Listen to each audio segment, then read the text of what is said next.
నమస్తే. గత 2 రోజులుగా తెలంగాణ రాష్ట్ర వ్యాప్తంగా అక్కడక్కడ కొన్ని జిల్లాల్లో భారీ వర్షాలు పడుతున్నాయి. అందులో ప్రధానంగా చూసుకుంటే ఇటు కామారెడ్డి జిల్లా, అలాగే మెదక్, నిర్మల్ అండ్ అలాగే మెదక్ జిల్లాలోని సిద్దిపేటలో కూడా చాలా భారీ వర్షాలు పడతా ఉన్న పరిస్థితి మనం చూసాం. సో, ప్రస్తుతం మనం భారత వాతావరణ శాఖ హైదరాబాద్‌లో ఉన్నాం. సో, మనతో పాటు సీనియర్ వెదర్ అధికారి శ్రీనివాస్ గారిని ఒకసారి మాట్లాడే ప్రయత్నం మనం చేద్దాం. సార్ చెప్పండి సార్. అంటే ఎట్లుండబోతుంది? నిన్న వరకైతే మనం చూసినాం 40 డిగ్రీల 40 సెంటీమీటర్ల పైన వర్షం పడ్డది కామారెడ్డిలో. సో, ఇప్పుడు టుడే అండ్ రేపు ఎట్లుండబోతుంది? మనకి ఈ నెల 26 తారీఖున వాయువ్య బంగాళాఖాతంలో ఒక అల్పపీడన ప్రాంతం ఏర్పడింది.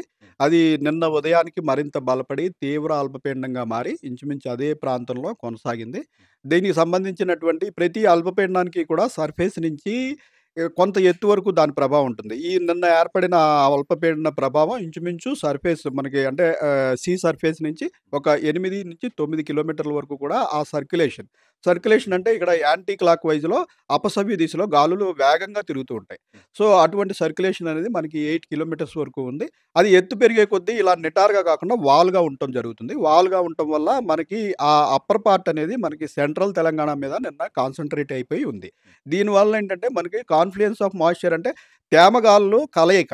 మనకి ఇటు అరేబియన్ సముద్ర ప్రాంతం నుంచి ఈ అల్పపీడన ప్రాంతం వరకు తేమగాలులు వేగంగా వీస్తుంటాయి. అలాగే అరేబియన్ సముద్ర ప్రాంతంలో మనకి ఈ యాంటీ క్లాక్ వైస్‌లో గాలులు తిరుగుతున్నందువల్ల అక్కడ కూడా తేమగాలులొచ్చి మళ్ళీ వీటితోటి చేరుకొని మనకి కంటిన్యూయస్ క్లౌడ్ మాస్ అనేది మోర్ దాన్ 36-40 అవర్స్ ఒకే ప్రాంతంలో కృతమైపోయి ఇంచుమించు కామారెడ్డి, మెదక్, సంగారెడ్డి, నిజామాబాదు ఈ ప్రాంతంలో కాన్సంట్రేటెడ్‌గా ఉండటం వల్ల నిన్న ముఖ్యంగా ఈ ప్రాంతంలో చూసుకున్నట్టయితే మనకి ఈ రెడ్ మార్క్ చేసిన ప్రాంతం కామారెడ్డి జిల్లాలో ఒక 48 గంటల్లో 65 సెంటీమీటర్ల వర్షపాతం అనేది రికార్డ్ అవ్వడం జరిగింది.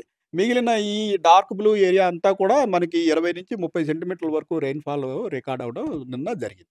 సో, ఇంకా ప్రెజెంట్ అంటే ఈరోజు ఇప్పుడైతే కాస్త తగ్గినట్టు కనిపిస్తుంది. సో, ఈరోజు, రేపు గాని ఇంకా స్టిల్ పడే ఛాన్సెస్ ఉందా? ఈరోజు ఉదయానికి ఈ అల్పపీడనం తీరాన్ని దాటింది. దక్షిణ ఛత్తీస్‌గఢ్ ప్రాంతంలో తీరాన్ని దాటి మరికొంచెం ముందుకు పోయి సెంట్రల్ ఛత్తీస్‌గఢ్ ప్రాంతంలో ప్రస్తుతం మార్నింగ్ 8:30కి కేంద్రీకృతమైంది. అయితే దీని ఎఫెక్ట్ అనేది మరికొంత కాలం ఇంకొక 12-24 గంటల వరకు దీని ఎఫెక్ట్ కూడా ఉంటుంది. దీనివల్ల మనకేంటంటే చూసుకున్నట్టయితే ఈరోజు మార్నింగ్ నుంచి మనకి స్టిల్ ఈ ప్రాంతంలో ఇంకా క్లౌడ్ మాస్ కాన్సంట్రేషన్ అనేది మనకి రాడార్ స్క్రీన్‌లో కనపడుతోంది. హ్మ్. అలాగే మనకి కామారెడ్డి ప్రాంతంలో మార్నింగ్ 8:30 నుంచి ఇప్పటి వరకు ఈ ఇంతవరకు పడిన 65 సెంటీమీటర్లు కాక మరొక 11 సెంటీమీటర్లు ఆల్రెడీ రికార్డ్ అవ్వడం జరిగింది. సో, ఇక్కడ ఇంకా కాన్‌ఫ్లుయెన్స్ అనేది కొనసాగుతోంది. ఈ సిస్టమ్ ఎఫెక్ట్ కూడా ఇంకా మనకి ఉన్నందున మనము ఈరోజు, రేపు కూడా కొంత అలర్ట్ అనేది పెట్టడం జరిగింది. ఈరోజు ఒక 4 జిల్లాలకి రెడ్ అలర్ట్.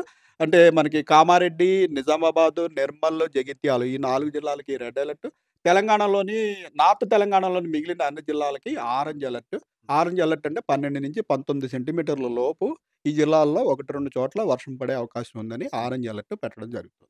సో, ఎలాంటి జాగ్రత్తలు తీసుకుంటే ప్రధానంగా నిన్న రైతులు గూడా చాలా మంది పొలం పనులకి అంటే వాళ్ళకి తెలవకుండా హఠాత్తుగా అంతగనం వర్షం పడ్డది. సో, వాళ్ళు ఎలాంటి జాగ్రత్తలు ముఖ్యంగా ఈ సెంట్రల్ తెలంగాణ ప్రాంతంలో అత్యంత భారీ వర్షాలు మనకి 40 సెంటీమీటర్లు, 60 సెంటీమీటర్ల వరకు పడినాయి కాబట్టి, చాలా చోట్ల ఇక్కడ జలాశయాలు నిండిపోయి సడెన్‌గా గట్లు తెగి వచ్చే అవకాశం ఉంటుంది. పంటలు ఆల్రెడీ మునిగిపోయి ఉన్నాయి ఆ ప్రాంతంలో. మెయిన్‌గా ఏంటంటే ప్రయాణం చేసేవారు ఈ రోడ్ల మీద నీళ్లు తక్కువే ఉందని ప్రవేశిస్తే రోడ్డు మీదకి సడెన్‌గా వాహనాలు కొట్టుకుపోయే పరిస్థితి కూడా ఉంటుంది కాబట్టి, ఈరోజు, రేపు ప్రయాణాలు వాయిదా వేసుకొని కొంచెం ఈ వరదలనేవి రెయిన్‌ఫాల్ పూర్తిగా తగ్గిపోయినాక కూడా 24-48 గంటల వరకు కంటిన్యూస్ అవుతాయి. ఎందుకంటే అక్యుములేటెడ్‌గా అక్కడక్కడ ఉన్న రెయిన్‌ఫాలు అదేంటంటే ఆ గట్లు తెగి సడెన్‌గా వాగులు, వంకల ద్వారా ఈ రోడ్లు తెగిపోవడం ఇలాంటి కార్యక్రమం ఉంటుంది కాబట్టి, వర్షం తగ్గిపోయింది కదా అని వెంటనే ప్రయాణాలు చేయడం కూడా మంచిది కాదు. ఒక 24-48 గంటల వరకు పూర్తిగా వెయిట్ చేసి రోడ్స్ అన్నీ క్లియర్ అయిన తర్వాతే కొంచెం ప్రయాణాలు చేస్తే పెద్దగా ఇబ్బందులుండవని భావిస్తున్నాను. సో, ఫైనల్‌గా సార్ హైదరాబాద్ పరిస్థితి ఎట్లుంది సార్? హైదరాబాద్‌లో నెక్స్ట్ రానున్న 24-48 గంటలు ఎట్లుండవు? హైదరాబాద్‌లో ఈరోజు ఉదయం నుంచి కూడా మనకి క్లౌడీనెస్ కంటిన్యూ అవుతుంది. ఇది కంటిన్యూ అయ్యే అవకాశం ఉంది. అకేషనల్‌గా అక్కడక్కడ లైట్ రెయిన్, డ్రిజిల్. సాయంత్రం సమయంలో 1, 2 చోట్ల కొద్దిపాటి జల్లులు పడే అవకాశం ఉంది. Thank you sir. Thank you so much. So, చూషిర్రు కదా! సో, ఫైనల్‌గా ఇటు కామారెడ్డినైతే ఎక్కడెక్కడ ఏ ప్రాంతాల్లో అయితే చాలా అత్యంత భారీగా వర్షాలు పడ్డాయి. అక్కడంతా కూడా ఈరోజు, రేపు కూడా సేమ్ అంటే కొద్దిగా తక్కువ అయ్యే పర్సెంటేజ్ ఉంది అని చెప్పేసి కూడా చెప్తా ఉన్న పరిస్థితి. హైదరాబాద్‌లో అయితే రానున్న 24-48 గంటల పాటు నార్మల్ మోస్తరుగా వర్షాలు పడతాయని చెప్పేసి కూడా వాతావరణ శాఖకు సంబంధించి సీనియర్ అధికారి శ్రీనివాస్ గారు చెప్తున్న పరిస్థితి. కెమెరా పర్సన్ సాయితో Rana Pratap reporting for Vahini TV from Hyderabad.